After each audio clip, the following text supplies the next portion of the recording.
I just wanted to quickly show you guys the books, notebooks, journals, things that I'm using this year to stay organized and also kind of as a creative outlet. So the first one here I just grabbed at the dollar store. It is a weekly, monthly planner, just tiny little book. In here I keep track of what I ate in a day, how much water I drank, if I exercised, what the weather was like, anything to note like that. I suffer from migraines and have some tummy issues after having my gallbladder out, so I'm hoping that keeping track of these things might help me get to the bottom of some of those issues.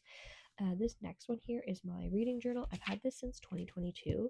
In here, I basically just write what book I'm reading, when I started it, how long it took me to read it, the stars that I gave it, and a quick little blurb about it. It's nothing fancy, it's just what I keep for myself to know. This is my 2025 agenda. It is a happy planner. I got it at Michael's. I just use this to keep track of work and any homework that I have for school and things like that. This is the layout that I prefer, the vertical layout, because this is how I see the week. So as a visual person, it just helps me. This one here is very old. It is covered in post-it notes and highlighter and ripped up.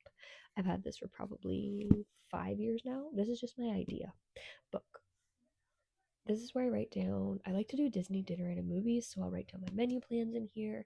This is where I write down all my like shopping lists and anything I want to do planning wise goes in here. If I have an idea for a YouTube video that I want to make or reel or whatever, I write that down in here, and then I can look back and be like, oh yeah, I really wanted to do that 5 years ago. I never did it, but let's try it today.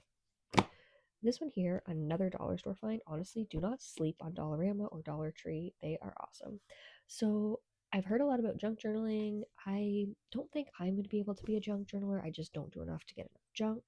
And I don't want the hate coming for me that, like, if I put a sticker in, it's not actually a junk journal. So I don't want any of that. So I don't know what to call this. I kind of want to call it my life journal.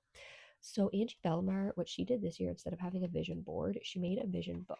So each of her things that she wanted to do for the year, her goals, she made a page for. So for me right now, my biggest travel thing is I want to go to Disney World.